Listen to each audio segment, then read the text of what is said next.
Tuesday, March 12th, Traffic Commission. We will get started. As usual, we have all but Dino Mandros with us, but that means we do have a quorum, so we will be able to go forward. The first item is review of the January 2024 meeting minutes. I'd like to make a motion to accept the minutes as written. Second? There's a motion and a second. Is there any further discussion? If not, all in favor? Aye. Any opposed? Aye. The minutes are carried. Thank you very much. The first item on our agenda is old business. Item 32-2023, consider the request from Rick Hare to evaluate issues of trucks traveling down East Marion Street causing damage to his home. Administrative action update only. And I should have reminded people that when you do come to the podium, please make sure that the microphone is on. There'll be a button, and I think that microphone turns green, so that you can be heard and identify yourself by your name and the 100 block of your residence. Because it is a public meeting and we want to keep those things for the record. So, is Mr. Hare here? No. Could you give a quick update on Sergeant Gerace, you were to give an update. Sure. So we had two permitted parking signs removed on Marion Street, which allowed for a better sight line and a better turning radius onto the roadway. Those signs were removed. In addition, no parking signs were posted, and positive contact was made with both Passenger Coffee and Cisco regarding the size of the tractors and trailers traversing the street, and we have shrunk down to the smaller size tractors and trailers. And to my knowledge, we have had no further incidents with traffic coming onto Marion Street or turning off of Marion Street based on the new size. So as far as you're concerned, the situation has been resolved? It has been. Unless and until we hear anything further from Mr. Hare? Correct. Very good. Thank you very, very much for that update. Item number 46-2023, consider the request of Julie Ruth to review the intersection of North Franklin and Lehigh Avenue for safety concerns. This was tabled for further discussion at the last meeting. Cindy, are you able to speak to this item? Yes. We did conduct a traffic study of the intersection, looking at traffic volumes, crash data, and just observing operation, as well as the police also had the speed trailer out collecting data as well. As part of that evaluation, the speed trailer identified average speeds in the range of 25 miles an hour. I'm assuming that was it placed north of the intersection, I believe? Correct. It was placed in the 400 block of North Franklin Street and tracked all northbound traffic, which would have put that traffic on a downhill grade going towards New Holland Avenue or McDonald's. Okay, great. And then we also collected crash data at that location.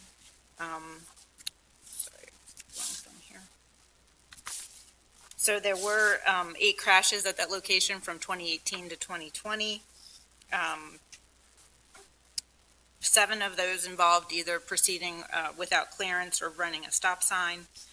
We did also collect volumes, traffic volumes and pedestrian volumes, and sort of reviewed what the various alternatives could be related to that intersection to try and improve operation.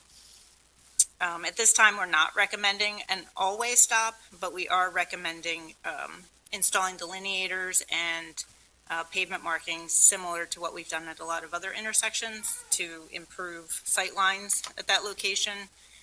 Also recommending some slow turn wedges. I did have a sketch, but I don't know if Kiana did that. Did you get that sketch or no? Yes. Is Ms. Ruth here? Would you like to come to the podium so that while you're hearing it, if there's any comments or feedback you'd like to give us, you are able to do so? Julie Ruth, 600 block of Lehigh Avenue. I wasn't sure what you said about linear. Well, will they light up? Is that what you're talking? They're the vertical posts that we've been installing at some of the intersections. They're Okay. basically 3-foot posts that keep people from parking in those areas. You know, a lot of times we'll mark out areas Yes. with just pavement markings, so the delineators are actual vertical elements to keep people from parking there. Okay. So this sketch here on the board is what we were suggesting. So the white lines would be actual pavement markings, and then those black dots would be delineators. Those posts, basically, those white posts, to keep people from parking there. Would this eliminate crossing guards then? Or would we still have a crossing guard during school times? Your crossing guard would still be there both morning and afternoon Okay. for pedestrian crossings during those, from 8 a.m. to 9 a.m. and again from 3 p.m. to 4 p.m. every day, Monday through Friday. Okay. So you won't lose Julio, I promise. I'm sorry? You won't lose Julio, I promise. I hope not. And I was going to say, he's fantastic. I treat him at Christmas time to make sure he knew he was doing a good job for the neighborhood. And also, maybe have him train people, because he does such a good job. So yeah, the recommendation, this will hopefully help sort of narrow the field as people travel through the intersection as well. So the hope is that we would be slowing traffic through there. We'd like to implement this and then see, you know, sort of monitor it and see how it goes related to those improvements. We also did coordinate with the school district, so they are on board with these improvements as well. So one of the things that we did that maybe we don't do as much at other intersections is around the radiuses. We didn't necessarily put the delineators so that larger, you know, buses and vehicles would be able to make the turn without hitting them, but still keeping those in the areas where we don't want people to park, so. Well, that's a step in the right direction. Right. Do you have any idea if this work will be installed before the next traffic commission meeting, or what the schedule for installation might be? It probably could be, but I would have to check with our operations staff to see how quickly they could install that, but, yeah, hopefully in the next month or so. Great. Ms. Ruth, did you have any other questions or concerns? Not at this time, no, I don't. I just appreciate all your help. Well, thank you very much. Thank you. So this is something that will be handled administratively and therefore does not need any further action, correct? Correct. Okay. And no longer do I need to keep coming back, or is this kind of resolved to the point so we just watch? This is resolved while we watch it. If you do have concerns or recognize that something's not happening the way you need it to, please, we welcome you to come back and/or to send a notice to Kiana, let it. And you're, welcome to reach out to me directly if you have any concerns or questions about what, you know, when it's being implemented or what's happening there. Thank you again. You're very welcome. Have a Thank great you. night. The next item then is item 02-2024. Consider the request of Adriana Atencio to explore the addition of a four-way stop sign at the intersection of East Frederick and North Shippen Streets. This had been tabled for further study. Ms. Atencio, I see you present. Would you like to step forward while Cindy prepares to respond?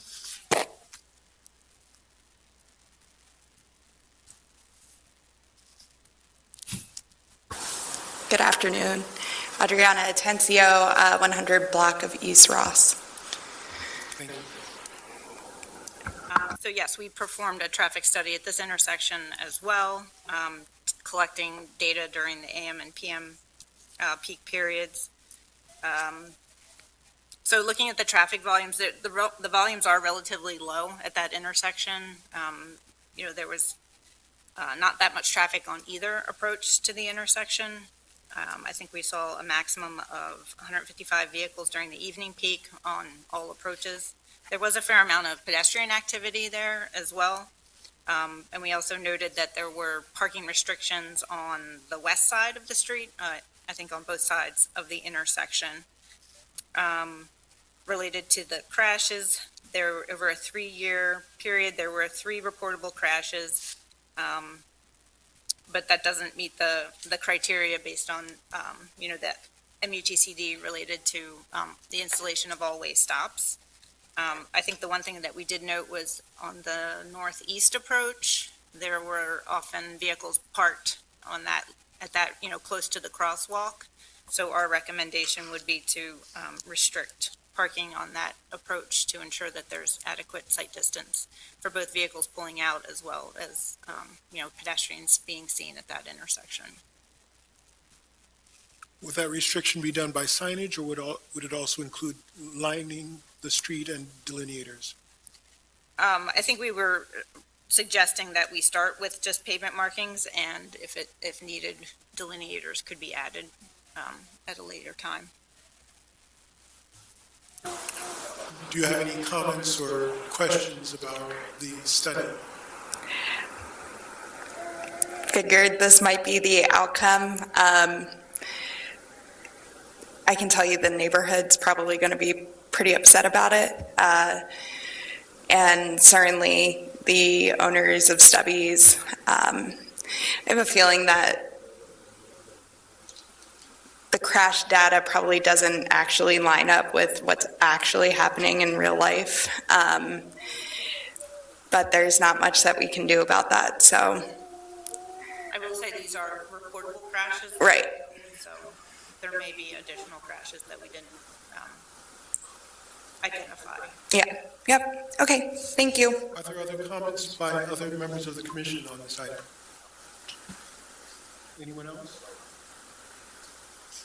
So we will be doing the pavement markings, and we'll continue to monitor the situation and see how it goes. And again, we welcome you to let us know if you're perceiving anything different as well.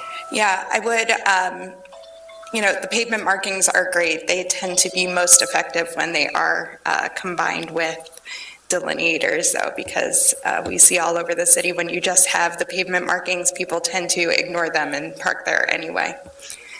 So I would encourage the delineators to go along with them. Yeah, and definitely report back if, I think, yeah, we'll definitely get the pavement markings out, and then if you continue to see people park in those, we can add the delineators then. Great, thanks. Thank you very, very much. The next item on the old business agenda is item 04-2024.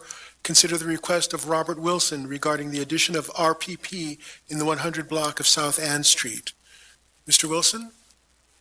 And we have an update on our progress regarding RPP. Would you like to speak first? Sure. Robert Wilson, 100 block of South Ann Street. We continue to have the issue. I appreciate the looking at this. We had some members come to a neighborhood meeting on here about 6 weeks ago or so. So we kicked around some ideas at that point in time. So I'd love to hear where you guys are thinking right now. So I do appreciate not only your patience, but your perseverance in this kind of matter. We have actually brought on a consultant who is giving us a very aggressive schedule for being able to assess our particular RPP and how it aligns with best management practices on a nationwide basis. There will be some outreach to the community, as well as some representation within the next 2 to 4 months, I believe, of the likely proposal, so that before the end of summer, we would have not only input from the public, but a solid proposal of how to address RPP that can be instituted either into the fall or certainly no later than the application period for next year. Is there anything else that you wanted to add to that, Cindy? I see that Larry Cohen from the Parking Authority, who's been part of helping us make the decision, is here as well. Mr. Cohen, is there anything you'd like to add as well regarding the RPP study? Just that we'll be supporting the effort because it's due, and Parking Authority will be supporting, gathering information, metrics, anything we can with the consultant. So it seemed to be a good group who've gone through this before. So we're hopeful for a positive outcome for the city. And I want to emphasize, it's not just a study, it's a study implementation plan and implementation hand-holding, so that we can be successful as we roll it out later on this very year. Okay, so if I understand, you're basically saying, wait some more? Yes, please. Okay, because in July, it'd be 3 years. So it sounds like the earliest implementation will be 3.5 years from the time I stood here with this, presenting this situation. And the members who were at our meeting in the neighborhood know exactly how awful it is to try to find parking in anywhere near our street. So the solutions that we brainstormed at that point in time, I'm assuming those then are off the table for the next 9 months, at the very least. And when you say the solutions that were on the table, you're talking about being able to, as an interim, institute RPP where it has not been before? The solution that we had kicked around at that point in time was to be able to get permits for and particularly the blocks that already have permits that are adjacent to us, because East End Ave sits empty, literally across the street and diagonal from me right now, but I can't park there. Right. And all those extra cars and all the garden court folk, extra cars from those permitted areas all end up on Ann Street. I haven't been on park on Ann Street for about a year. And now you're asking us in the neighborhood just to wait a little bit longer with not even a real solution being proposed.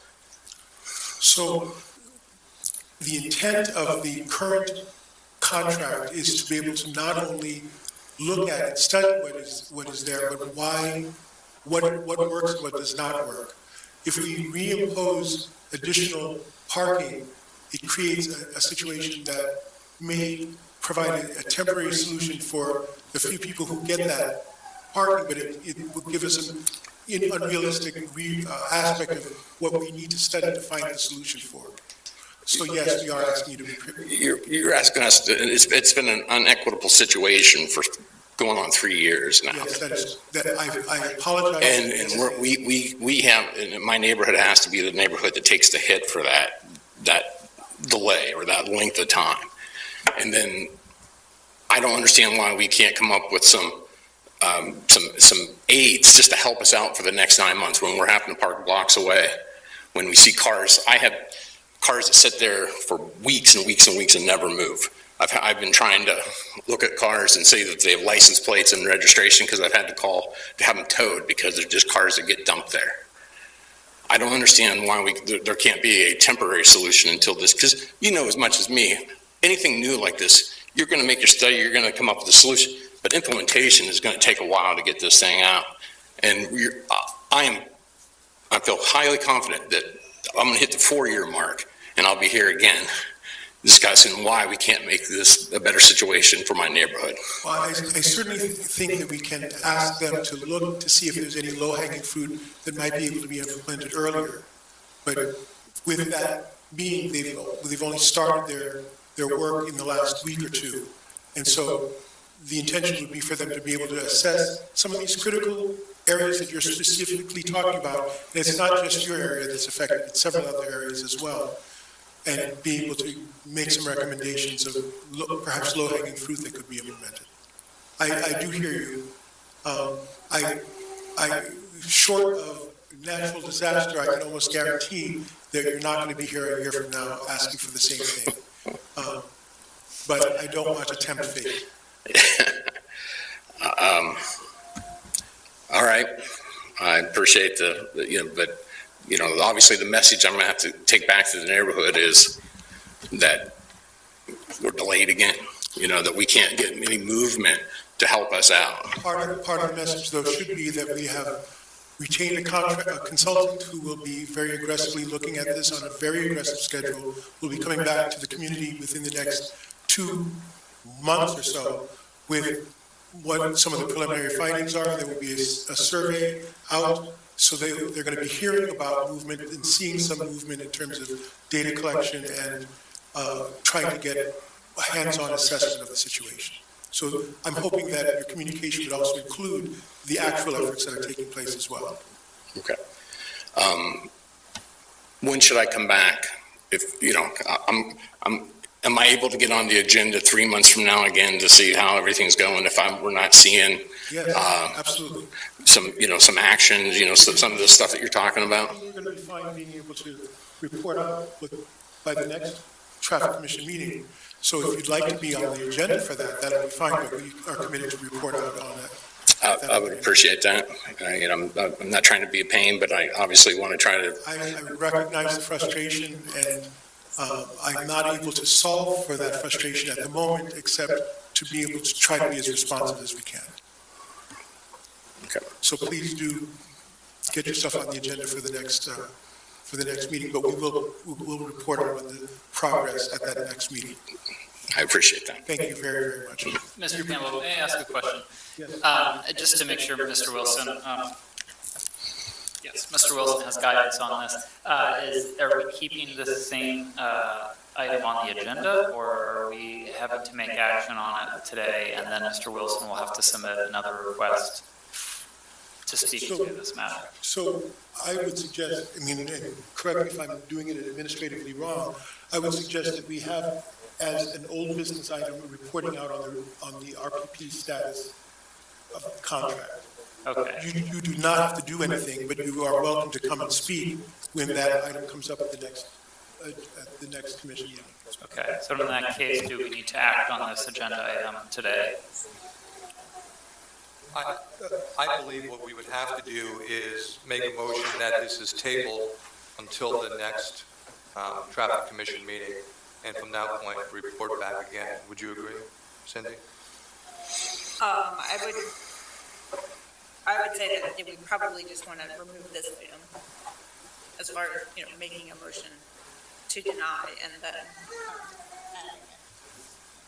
I'm not sure about, Because it's specifically the request to add RPP on one. not adding, just including that on the agenda as far as an update. I don't know if that could be additional business or.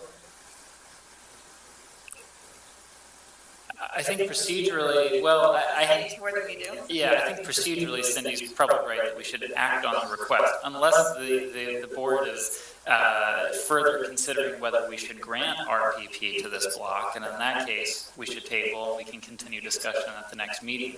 But if what I'm hearing, and I was just trying to read in between the lines here with your comments, Mr. Campbell, Director Campbell, is whether the board is leaning towards resolving this request today. And if so, I just want to make sure we're giving clear guidance to Mr. Wilson going ahead, that we're either acting on this, or he should come back and be prepared to further advocate for the request in 2 months. I understand now. Is there further comment from the commission then on which way we want to go? I want commission to know that I was invited to the January 29th neighborhood meeting regarding parking issues. Larry Cohen was there, Janet was there as well. Janet, I don't know, were you there as a member of the traffic commission, or you're also a resident of the neighborhood too, correct? Oh, okay.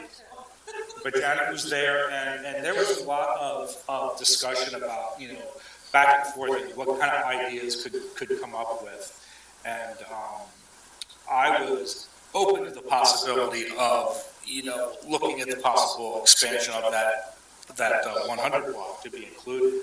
Now, at the time, I was not aware that this area was being looked at for the metrics for the traffic study, for the parking permit. I was not aware that this area is specifically being targeted. So I can certainly understand how, adding parking to this could definitely skew any potential research, any data, metric data that's being collected for this area.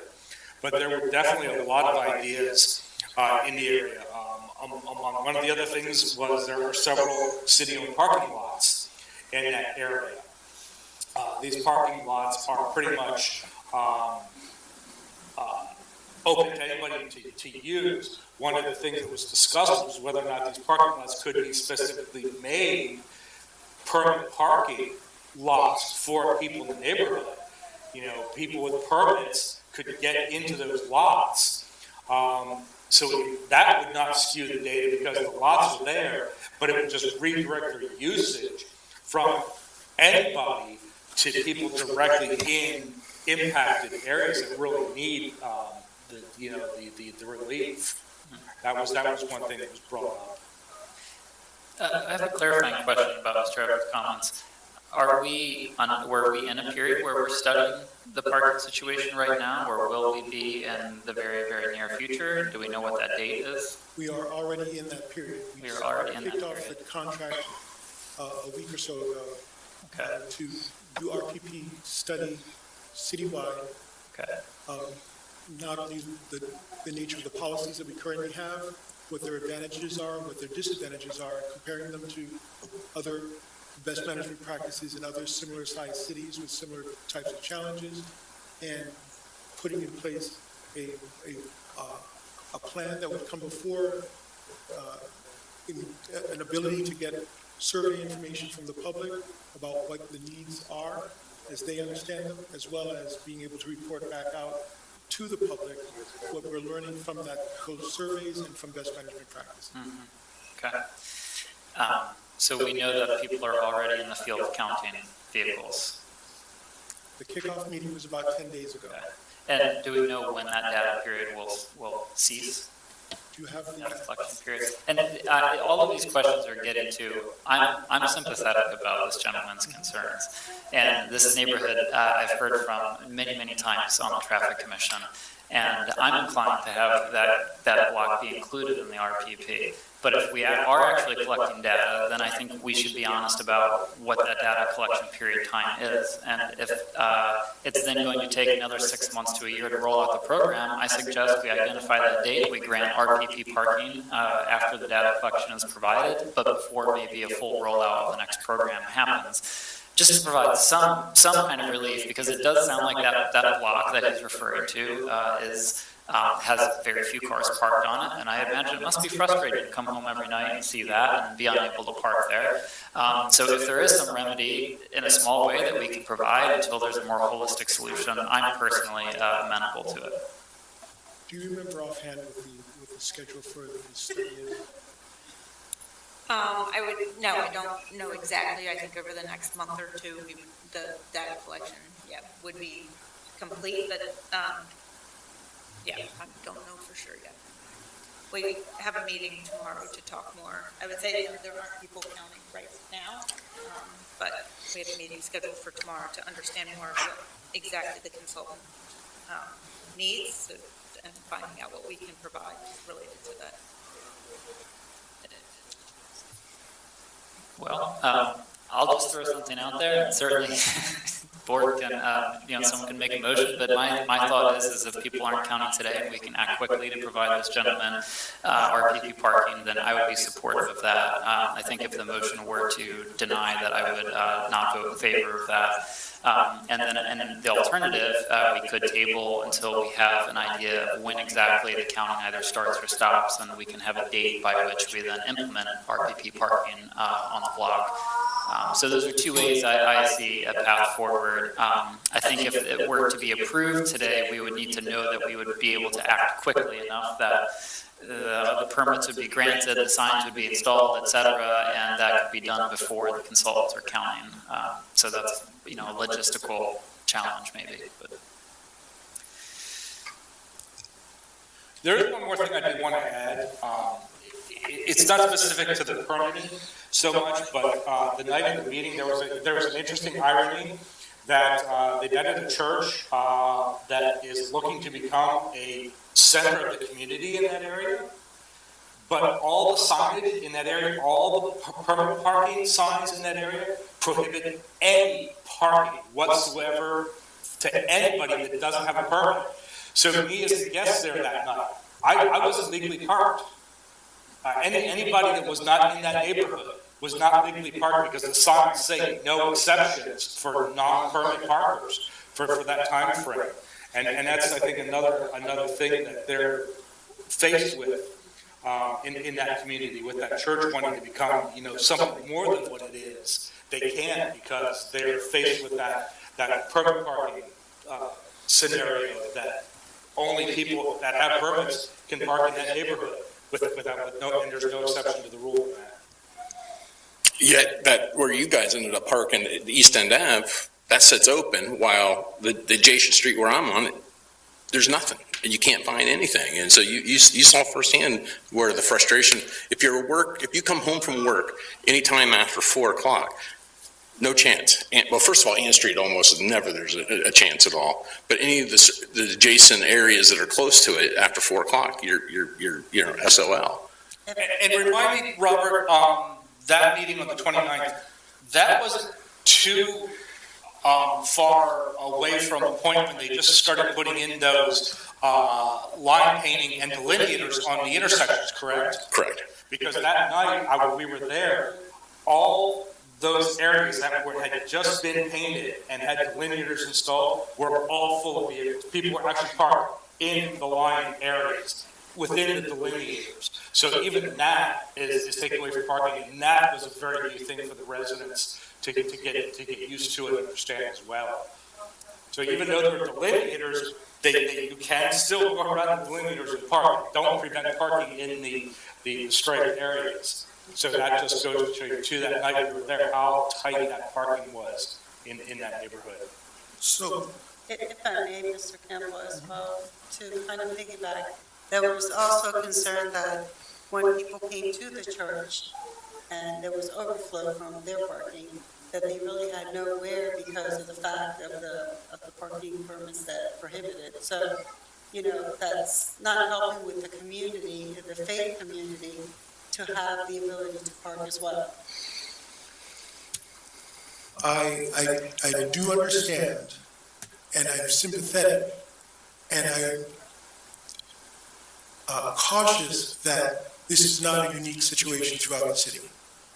And I know that it's a very tight situation at this moment, and we're just starting the actual study that would be able to make the differences that we're looking forward to.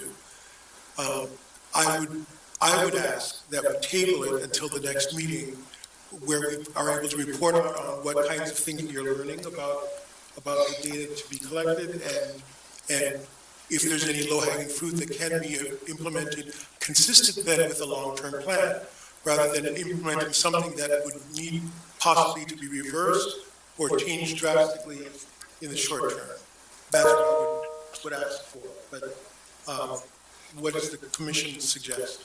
Robert, does your group meet monthly at the church? It's not on a regular basis. It's kind of when we call it, sort of thing. I have one last question. If RPP is not an option for us, why is it still on the website for the traffic commission? Why does it look like it's still an option? Is it still an option for others and not us? Is it just not an option? But I see it on the website, so I'm assuming it's still a program because you can submit for it. It says on there. As I understand it, it has not been changed on the website, but if people are needing that third permit, that still falls under the RPP rubric. So if they need the permit for serving an elderly person or a sick person, that's still the place that they would make that application. Yes, please. Just identify yourself and the block where you live. Yeah, I'm Amos Delsus, 100 block of South Arch Street. I just want to echo this gentleman's concerns. Director Campbell, I believe we were in a meeting with the South End Concerned Neighbors. I used to live at 102 South Ann Street. We were in a meeting with South End Concerned Neighbors probably 2 years ago, where people were talking about RPP. And at that time, you said that the city was studying that program and was not accepting new applications. I mean, it seems, I'm glad to hear that that study is actually now happening. It's hard to believe that it's taken 2, maybe 3 years.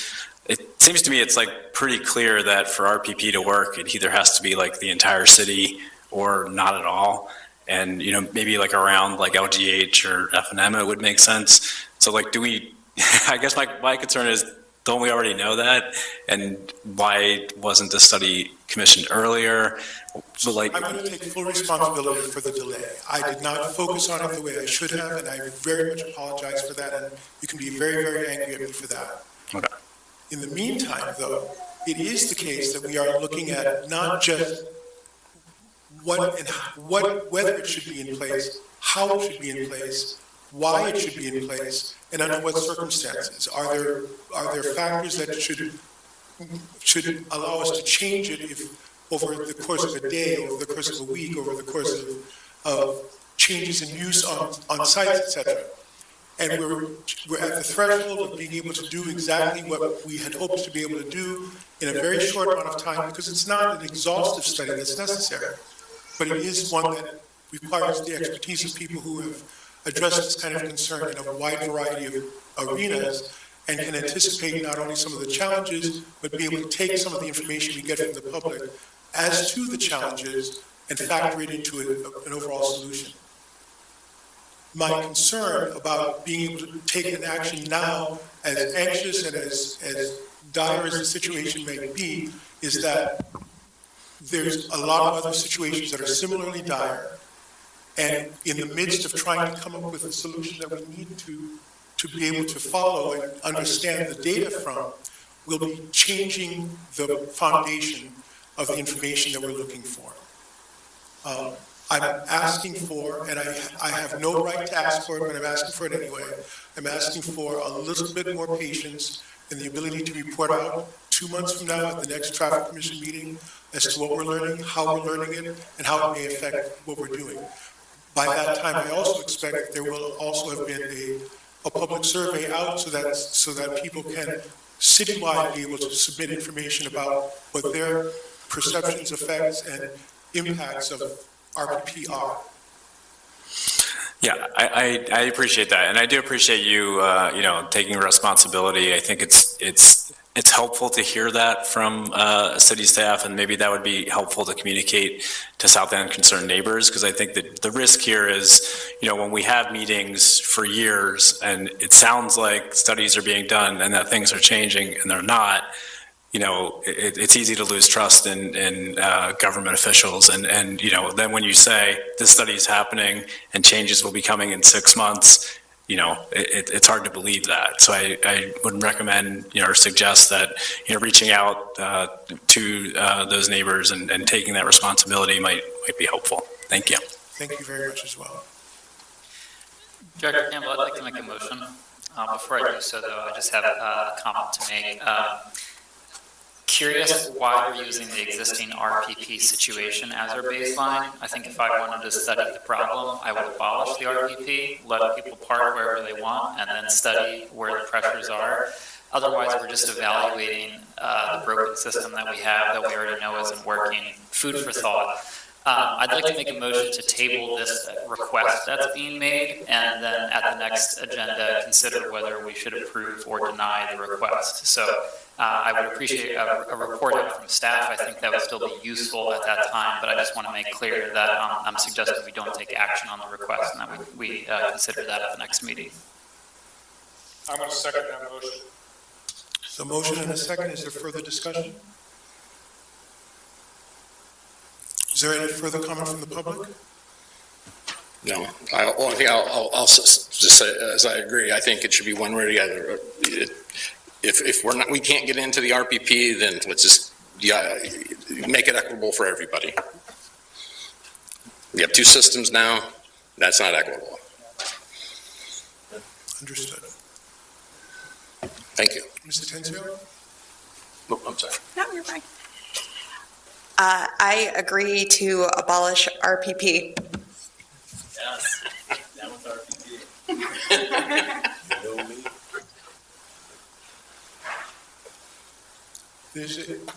Having no more comments, there's a motion on the table and a second. All in favor of tabling? Aye. With the provisions that Commissioner Smith described? Any opposed?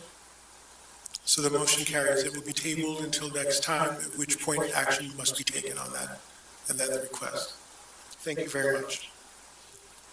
The next item on the agenda is item 06-2024, considering the request of Darlene Bird to explore the addition of a 3-way stop sign at the intersection of South Ann and Green Streets. Ms. Bird is not present, but do we have a report out on this has been tabled for further study? Yes, there was a request for a three-way stop, which would mean adding stop signs on South Ann Street at Green Street. We had performed a study back in 2021 related to this. Stop signs were not warranted at that time. We revisited some of the crash data related to that. There have not been any additional crashes at that location since the evaluation that we did previously. So basically from 2018 to 2022, there were 2 reportable crashes in the area.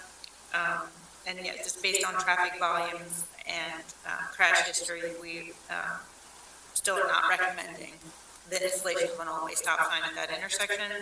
I think we are making Ann Street is on our high injury network as part of our Vision Zero work, so Ann Street will be one of the priorities, for implementation of improvements, in addition to the projects that we already have going on Ann Street. I'd like to be able to look at Ann more comprehensively as far as what we can implement related to traffic calming along that section. You mentioned South on the high injury, yet the statistics didn't show. There are a lot of crashes at a lot of the other intersections, including the all-way stop intersections. And that's one of the reasons that I'm hesitant to recommend an all-way stop at this location. Not only does it not meet the warrants, but we do see a lot of crashes at the all-way stop intersections. Regardless of stop signs. Right, including, and I think one of the reasons Ann Street is one of the few local streets on our high injury network. A lot of the high injury network are state routes, and Ann Street is one of the few local. So, it's one of those areas that we want to try and prioritize. But there's, I think one of the main reasons that it's on that network is because there are a lot of vulnerable road users that are involved in crashes along that corridor. So, slowing traffic overall, trying to change how people drive along that corridor with physical improvements is going to be a priority for us. And as you say, there are 2, if not 3 other projects that affect different ends of South Ann Street alone, as well as under Vision Zero, being able to look at the area directly around the schools that are there as another overlay. Correct, yeah. I believe I think I wasn't sure if King and Ann or not, but the PennDOT is looking at a couple intersections along King Street. Ann and Judietta, we're looking at for improvements, and then Broad, Ann and Chesapeake, we're also looking at related to improvements with our different projects. So this particular item was to consider the request to explore the addition. While there's several projects going on, do we want or need to take action, or how do we move forward with this particular item? I would recommend denying. I would make a motion to deny 062024 based on the information obtained by Ms. McCormick in the traffic study. Second. There's a motion and a second. Is there further discussion at the commission level? Is there further discussion from the public? Hearing none. All in favor of this motion as stated? Aye. Any opposed? The motion carries for this item to be denied within the context of the other work that's being developed in that area. Now we can go on to the new business action agenda. The first item on the action agenda is item 10-2024, considering the request of Katrina Terlikowski to explore solutions to prevent people from parking right up to the edge of her driveway at 141 North Plum Street. And Kiana adeptly brought up 141 North Plum. Thank you for that. And is Ms. Terlikowski present?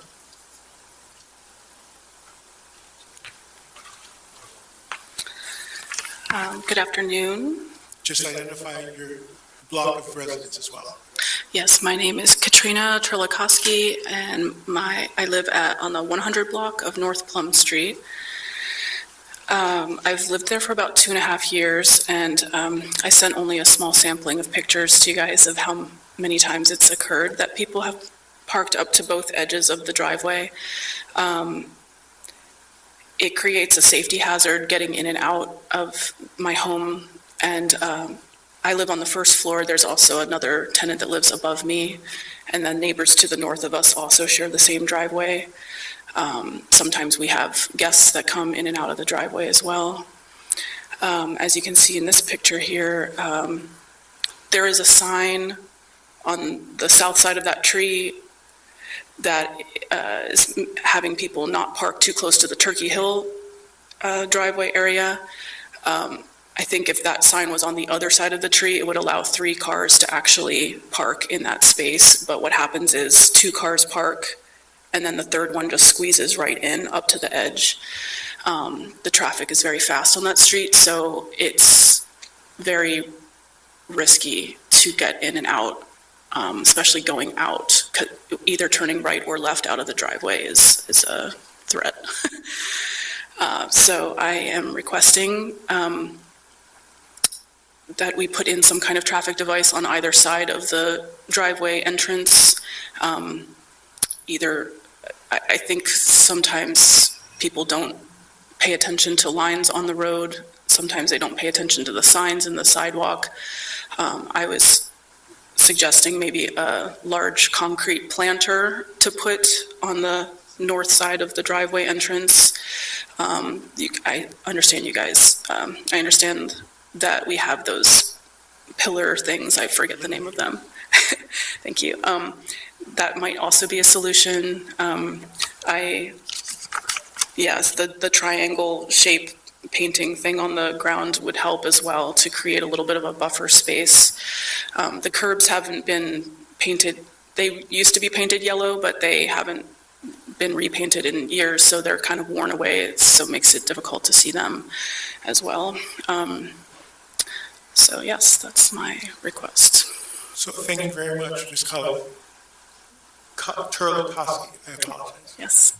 Cindy, have you had a chance to take a look at this?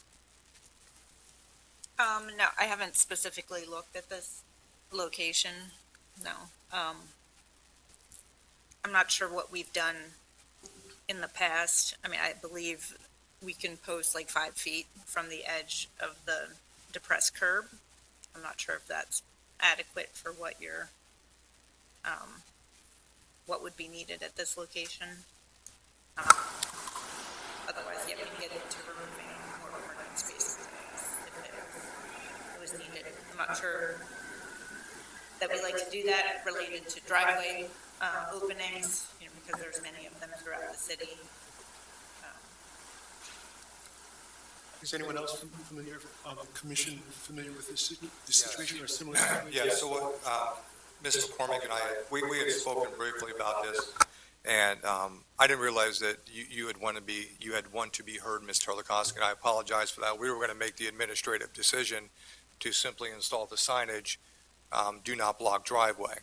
So just to give you an idea what that 5 feet looks like, if you look at the center of that property, which I believe is yours, the red home, is that yours with the front porch? The grassy area? To the right of the grassy area. The 2-story home, that one right there? Yes. Is that your home? Yes, well, yes. Okay.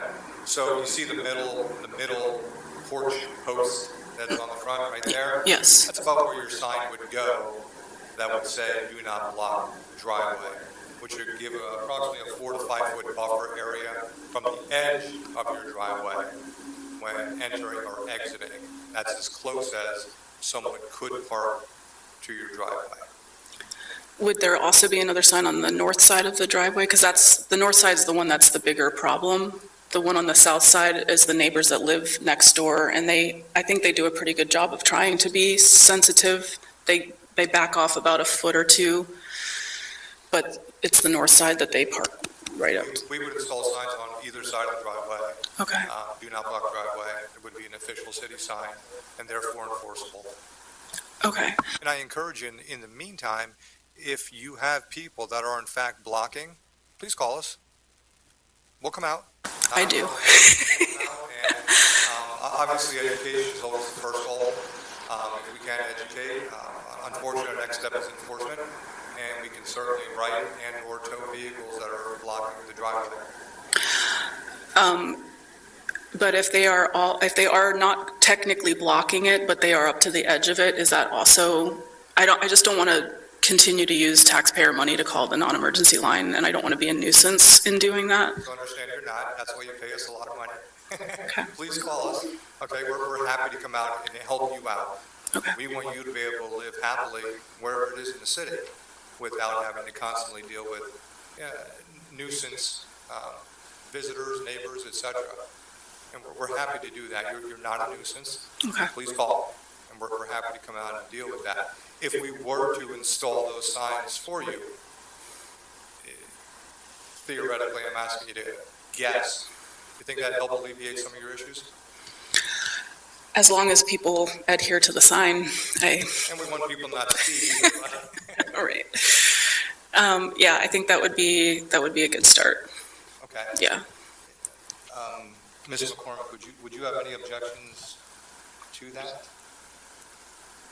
No, I'm just wondering, the only thing I'm wondering about is if we're gonna post two signs anyway, if just no parking would be more clear to people about where. Yeah, we can absolutely, I can, speak with streets and we can work that out if you're okay with that. Yeah. So that having been said, I would like to make a motion, if there's no further comment, to install no parking / no blocking of driveway in the area of 141 North Plum Street under action agenda item 10-2024. Second? There's a motion and a second. Is there further discussion at the commission level? Any further discussion from the public?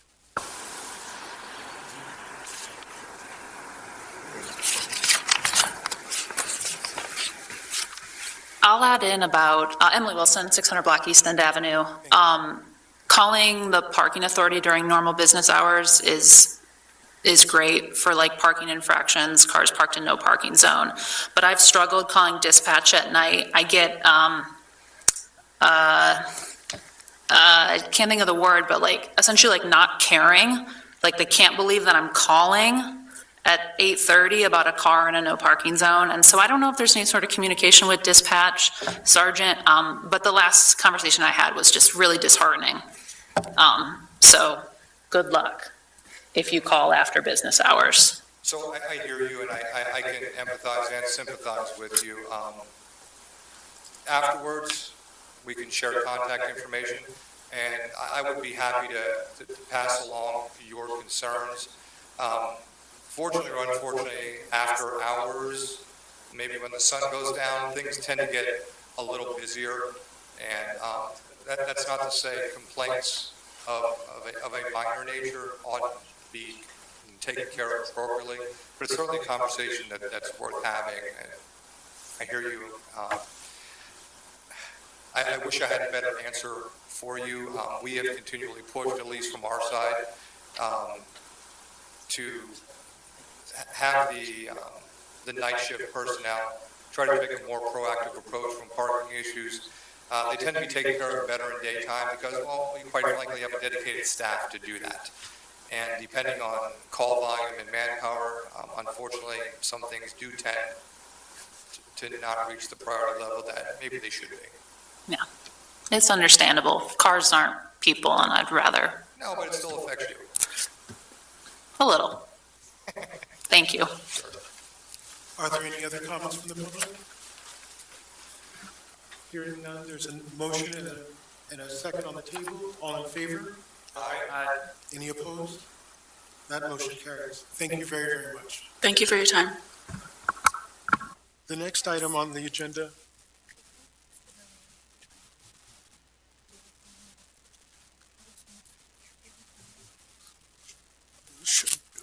are people averse to being able to hear the woman with the child? No. Please do. I believe you are Ms. Robinson.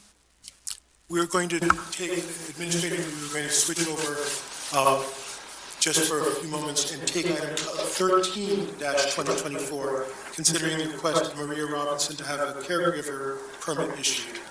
Ms. Robinson? Thank you. I appreciate that. And sorry for the noise. So I'm Maria Robinson, the 200 block of East Frederick Street. And I'm here just to request a third parking permit for a caregiver. My husband and I both work day shifts. I work at LGH and he's at High Steel. So during the hours that our caregiver is at our home, neither of our cars are there. And unfortunately, those are the hours that the parking authority is policing our block. And our caregiver is thankfully my mother, but she doesn't live with us. So she comes and goes. And for the first maybe 5 months after maternity leave, I've had to go to the parking authority and request individual day passes for her to be parked on our block. And so those were mainly the days that I had to be at work. But then, of course, there are other days, where we have appointments and things that it'd be nice if she could park there, but I don't have, permission from the parking authority for her to be there without getting a parking ticket. Very good. Well, thank you very, very much for your request. Any comments from the Traffic Commission? Other than to make a motion to, based on past practice with the commission, to grant the third caregiver permit for Ms. Robinson. There's a motion and a second. Any further discussion? Any further comments from the public? All in favor? Aye. Any opposed? None opposed. This motion carries. Great, thank you. So what are my next steps to put her license, get a parking permit for her license plate? Mr. Cohen, would you be able to help her out? Yeah, Give her some I'll give her direction. Okay, great. Thank you so much. Thank you very, very much as well. We will return to the agenda as written. Item 11-2024, consider the request of Emily Wilson to speak about long wait times for pedestrian crossing Harrisburg Avenue at Williamson Way and drivers blocking the intersection. Ms. Wilson? Thank you, Director Campbell. Again, Emily Wilson, 600 block East End Avenue. Ask and you shall receive. I guess the pedestrian wait times did get reduced. I've worked at F&M about 8 years, and so they change, I don't know, depending on when those things get changed, but they were very long over the summer. And I work with 18, 19, 20-year-olds who are impatient, and as you know, cars speed, and so just thank you for reducing that time. It's significant, and I've heard people on campus comment on it. There's still the issue of cars just being in that intersection. Kiana has pulled it up. It's where what F&M calls Williamson Way, where that main parking lot meets Harrisburg Avenue. Usually backs up from the eastbound direction. A car enters the intersection, the light turns red, they're not able to get out of the intersection. Aside from those obvious issues of the difficulty it creates for cars trying to enter Harrisburg Avenue from the north or the south, I think the main concern is the pedestrian crossing and the danger to vulnerable road users. So some of the ideas that I have would be reducing the size of the intersection, adding signage like "Don't block the box" signs, perhaps improving the timing at College Liberty and Harrisburg Ave so that it's synced up a little better with that light at Harrisburg and Williamson, repainting crosswalks and the car white stopping lines, and especially better enforcement and education. Kiana, are you able to pull up or to get the little yellow guy to arrive at that intersection so that we can, Right in front of Iron Hill.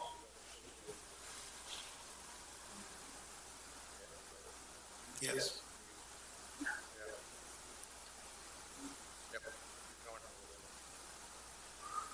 And if you can drop them there, then everyone can see the intersection and what it feels like and looks like.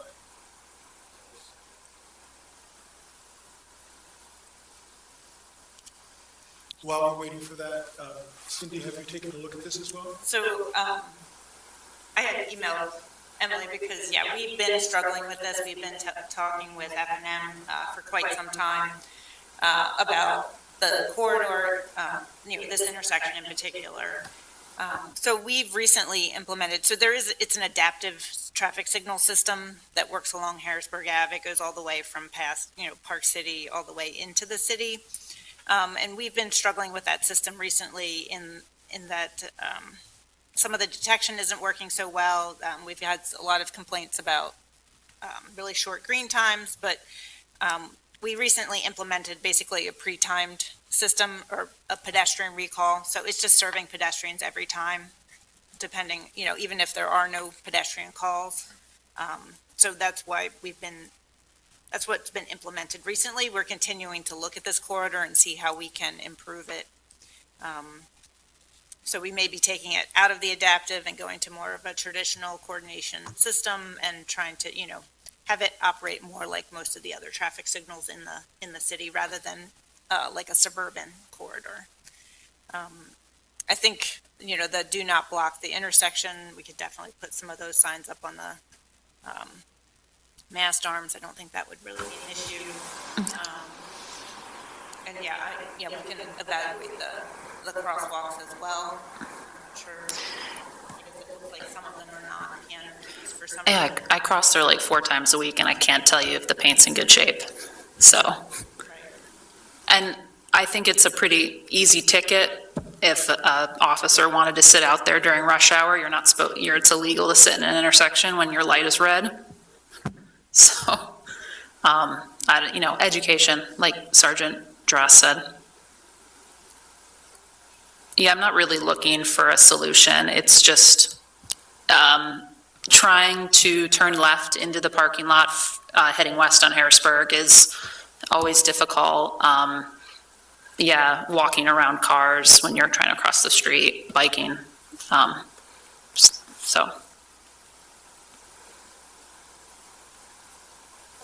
So in the long term, the goals, the interventions that we're likely to take are still going to be modest on that intersection, correct? We don't have any long-term plans at this point.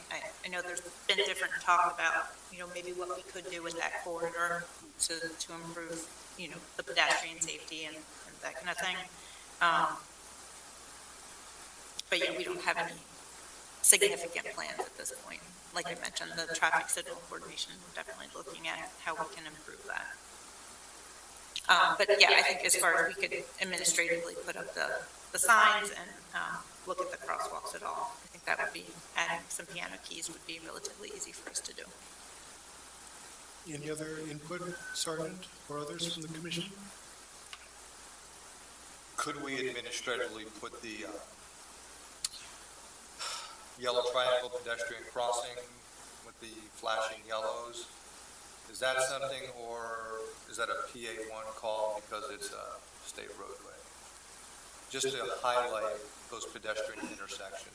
And again, I don't want to pollute the intersection with signs and whatnot, but is that in your experience, a more viable option or not? So if it's already at a signalized intersection, I'm not sure we can add additional measures. I did just, remember that PennDOT is also looking at this corridor as well from a safety perspective. They are looking at doing a safety audit along the corridor, so it is something that's being considered by PennDOT as well. That's great. Sounds like other people are looking at this stretch of road, and love to hear it. So it does sound that administratively, a couple of things can happen almost immediately. Right.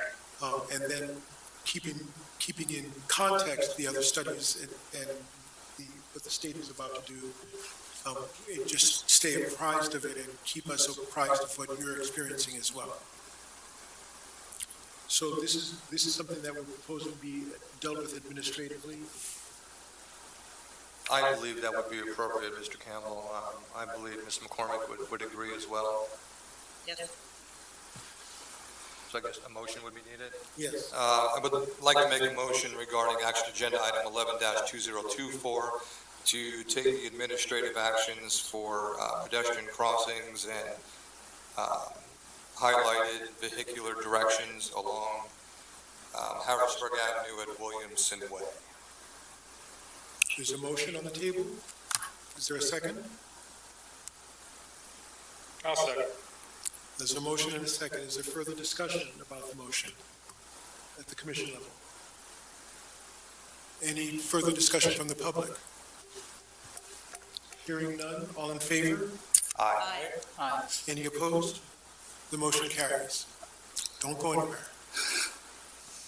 The next item on the agenda is item 12-2024, considering the request of Emily Wilson to add a stop sign at East End Avenue and South Franklin Streets. So that's a three-way intersection. As you can see, cars come from the south on South Franklin, and then there's east-west travel on East End. And there's two stop signs, one for the southbound traffic and one for the westbound traffic. So you're looking at the street, the direction that has to stop right now. There's, as long as I've lived, I live at that intersection, and as long as I've been there, there hasn't been a stop sign for the eastbound traffic. And I've just always hated it. I just don't understand why there isn't a stop sign there. First, for speed control, I watched a Schultz school bus drive maybe 35 miles an hour straight down East End Avenue to pick up a kid in the 700 block this morning. So, I just see cars speed that section of East End. A lot of kids, a lot of students walk to JP, East, Lincoln, Wickersham, Burroughs, Thaddeus Stevens. That street is crossed by many, many kids walking to school early in the morning when the light's not good. Blind spot wise, yeah, if you look right there. So that intersection was improved with that bump out right before I moved in, which was great. But with cars parking tight up to it, it does create a bit of a blind spot for cars traveling eastbound and pedestrians crossing. In my mind, I just don't see the reason why there's not a stop sign there. I just, for kids crossing, traffic slowing. Yeah, I think I hit all my points. Okay, thank you. Cindy, has staff had a chance to take a look at this intersection? We have not, I happened to be out there the other day, noticed, or, looked at it just since I knew it was coming up on the agenda, and it is sort of odd in that it's an unexpected configuration, I guess, so we could definitely study it further to see if a stop sign is warranted. Any further comment? Douglas, you look like you're about Ms. to... McCormick, could you just remind us what the thresholds are? What are you looking for to reach a stop sign? I'm not sure what I mean. So there's different thresholds for if it's like an all-way stop. Usually there has to be a certain volume on the main road, another volume on the side street. It's usually like 300 on the main and 200 on the side. But I would say there's also, you can take into account other things like driver's expectations. And, I couldn't give you a count, but it does see a fair amount of traffic. It is kind of an entryway to the southeast, that cars coming down South Franklin, because there's the light up there at King and Franklin. And an unintended consequence of it not being a three-way stop, and I mean, cars are going to, drivers are going to run stop signs, roll them anyway, but that stop sign at the base of South Franklin is kind of de facto a yield sign. Because they know cars have to stop from the left. And, other than a kid being in the crosswalk, there's really no reason why they just can't swing that right from South Franklin on the East End. So I do see that a fair amount. So are you proposing that you'd be able to take a look at this before the next traffic commission meeting and make recommendations, or is there any action you'd like to take at this time? yeah, I would say that we can look at it for the next traffic commission meeting. Motion to table, request 12-2024 to the next commission meeting. So motion and a second. Is there further discussion from the public? All in favor of tabling it? Aye. Any opposed? The motion carries. The next item is item 14-2024, considering the request of Amos Stoltzfus to change the no parking area on the 100 block of South Arch Street.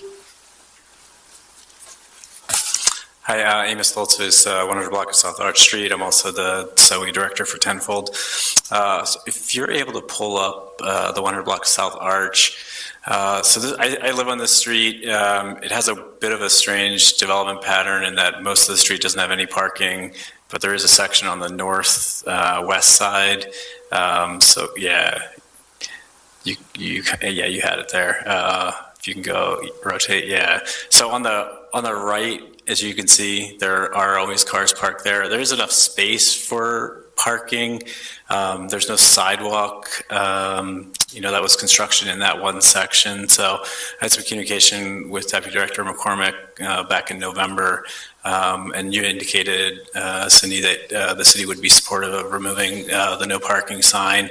I did contact HTC Mid-Atlantic, which owns that property on the right side that you're looking at, the apartment building. They're supportive of allowing parking with the exception that we need to make sure there's still access to their trash bins, which is, as you can see, that's where they locate or put their trash bins. So ideally, it would be, kind of that section would be no parking, and we'd allow parking on the rest of the section. Similar to the southeast, this is a neighborhood that is really constrained when it comes to parking. So even getting a couple of new spots would be very helpful.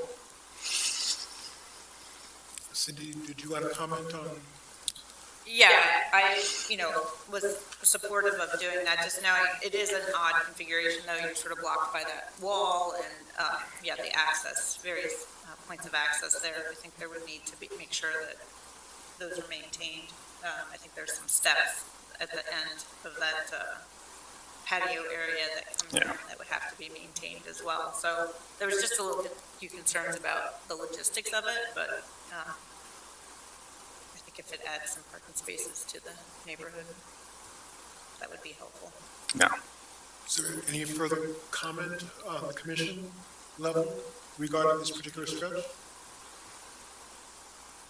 So we would be looking at making it like from where that blue car is down to where the no parking sign is?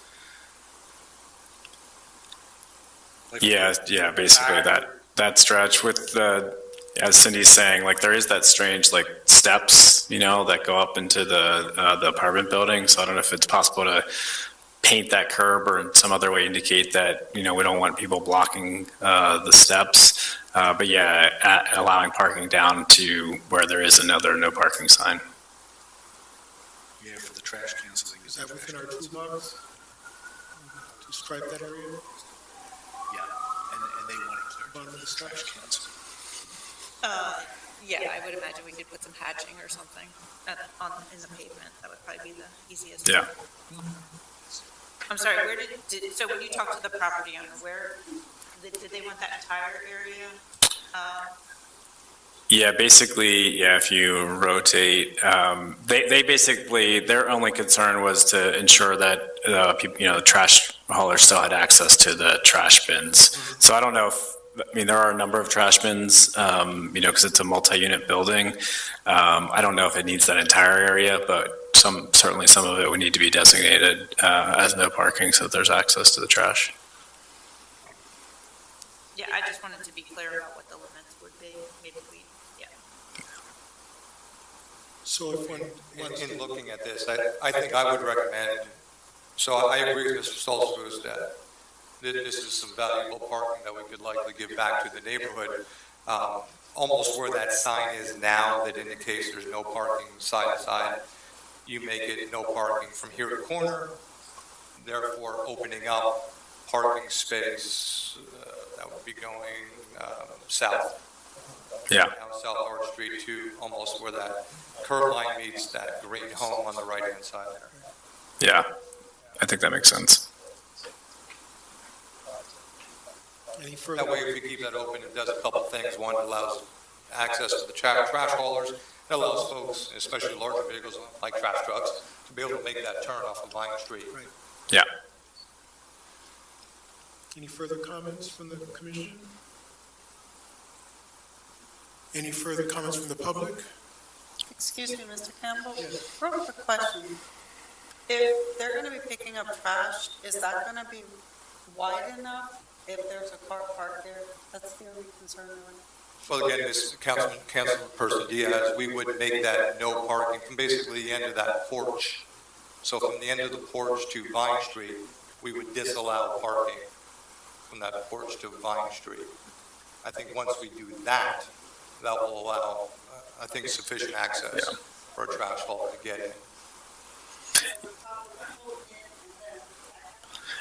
No, there is actually, I mean, it doesn't really look like it in this view, but there is enough space. So the reality is, like, there are always cars parked there now, and the trash trucks have no issues in accessing the rest of the street, which is good because I live down that street, so I want them to go pick up my trash too. Yeah. There is enough space. It doesn't, from the view, it doesn't look like it. Yeah. Yeah. So we haven't yet had a motion on this?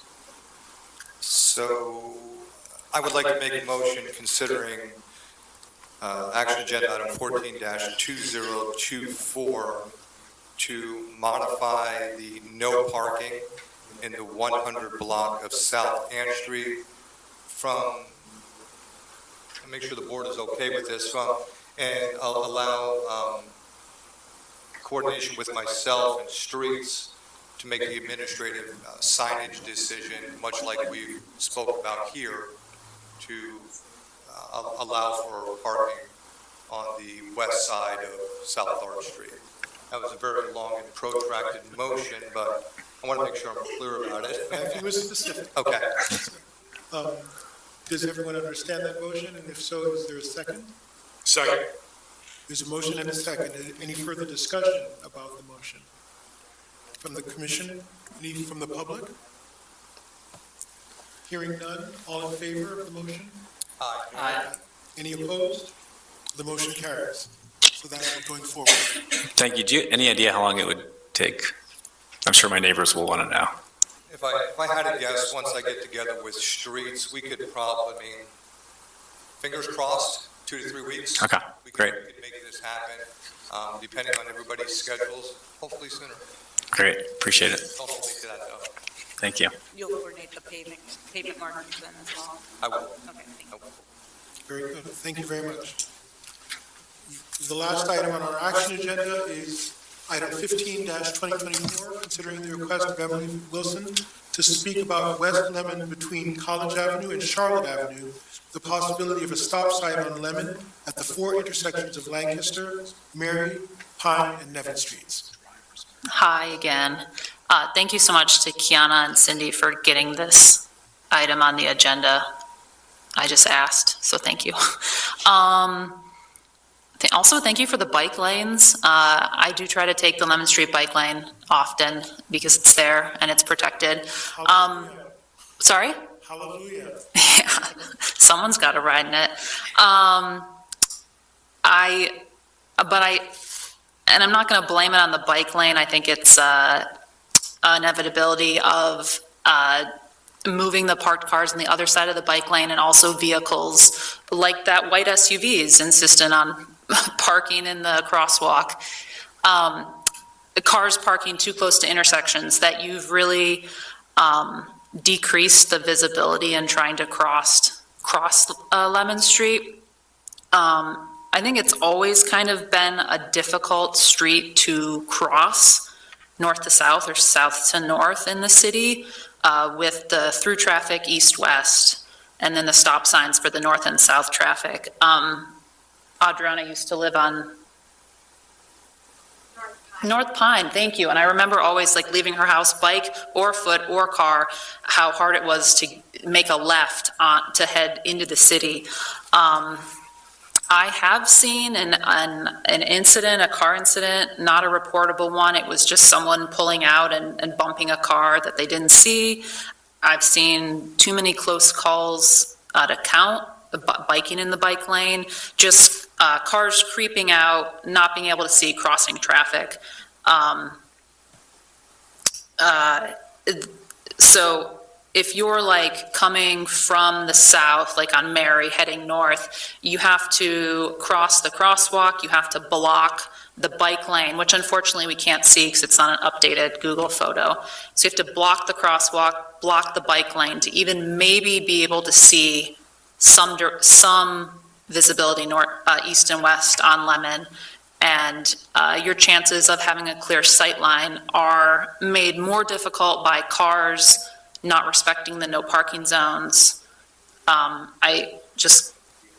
I biked down the bike lane at 9 p.m. Friday night, and there were 8 cars parked in the no parking zones too close to intersections on West, it was College Avenue to Lime Street, that whole improved section. So I see it. I don't know if the data is there to support more stop signs, but I would be a big proponent of adding as many four-way stops as possible, specifically to that west side of Lemon Street. It would slow vehicles down. It would make it easier for pedestrians to cross West Lemon. It would be safer for cyclists. The biggest risk to cyclists in bike lanes is at intersections. I think it might have the unintended consequence of encouraging cars to move over to West Walnut or East West Walnut or West Chestnut, which are state routes, and to be used for through traffic. I think a lot of cars tend to use West Lemon for through traffic. They can take Lemon all the way across the cemetery and then hit New Holland to get out of town. Those are all residential streets. Not that West Walnut and West Chestnut are not, but those are wider roads, state routes designed to handle volume of traffic. So yeah, more stop signs.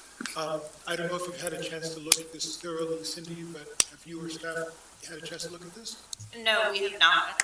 I will say that, all the improvements related to Lemon Street are not installed yet. There will be delineators and some slow turn wedges and those kind of things installed at intersections to try and improve the sight lines.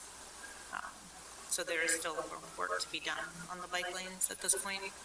And the likely schedule for that is later this season, correct?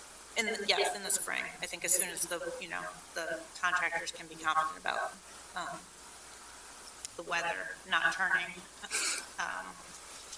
cold again, they will be out there to install those improvements. So, in one sense, the recommendation might be to await the other improvements that have not yet taken place, which will be within the next few weeks, within the next couple of months, I would say, and then be able to possibly assess if there are additional improvements necessary, or if that situation hasn't been improved with those other improvements. Deputy Director McCormick, I have a question for you. Would the installation of stop signs affect designs that are already implemented right now? Like I'm thinking, like if you're placing the stop bar behind the crosswalk, is that then shifting where parking is occurring, or do you anticipate anything else like that that would make this request, challenging given what's already been done? Yeah, it definitely could impact on what's already been done. I would think that there's a lot of daylighting already at the intersections. I think there are some intersections where it's sort of bumping out to be, so the bicyclists to be more visible at the intersection, so the placement of the stop sign may be difficult there.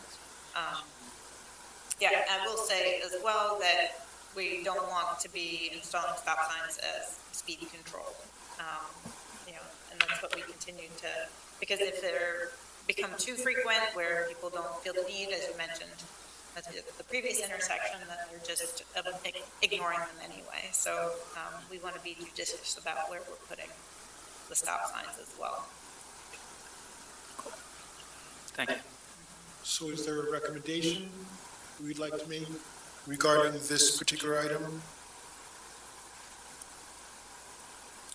Such as perhaps recommending that we table it until, either deny it outright or table it until after the installation of the remainder of the active transportation infrastructure and then be able to assess it further at that time. Whatever's less work for y'all. Ms. Wilson appears to be specifically asking about the possibility of stop signs, and it doesn't sound like stop signs are going to be an option for the current design phase.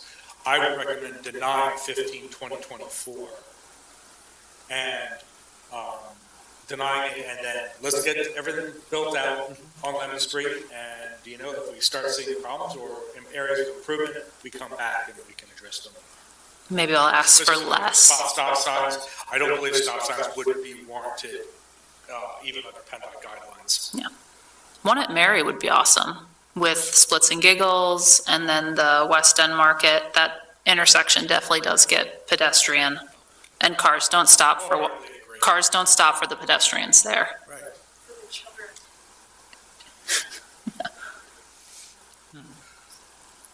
So are you, motion has been made to deny. 15-2024. Is there a second to that motion? I will second the motion, and after a vote, a carry-on caveat, if that's okay. Sure. Okay, so I would second the motion. Okay, there's been a motion and a second. Is there further discussion? Do you want to perhaps describe the caveat you're? Yeah, so considering? based on what Ms. McCormick said, I think it's probably prudent, as Director Campbell said, wait till the build-outs are done. Let's take a look and see that the calming measures are in place. Does that in fact affect speed, traffic flow, pedestrian safety, and things of that nature? Obviously, eyes in the neighborhood, if you see things that you believe could continually be improved, I think at that point it would be appropriate to come back to the commission with those suggestions, and at that point we could reevaluate. Makes a lot of sense to me as well. Any further comment from the commission? Any further comment from the public? Including you, if you wish. Just thank you so much for your time. Okay, there's a motion and a second on the table. All in favor? Aye. Any opposed? That motion carries. Thank you very, very much. That leads us to the consent agenda, which is comprised of 3 items: 16, 2024, for tentatively improved and installed signs, including handicapped and no parking signs; item 17, 2024, for signs that have been removed; and item 18, 2024, conditional temporary parking permits having been issued by LPA. I would like to make a motion that consent agenda items 16, 2024, 17, 2024, and 18, 2024 be accepted as submitted. Second. Motion and a second. Any further discussion? All in favor? Aye. Any opposed? Aye. Very good. The next item is new business. Is there any additional business? I have none, Director Campbell. Anyone else? Douglas? Council member? Okay. I'm willing to entertain a motion to adjourn. Motion to adjourn. Second. All in favor? Aye. Thank you very much. This meeting is over. Thank you very, very much for your patience.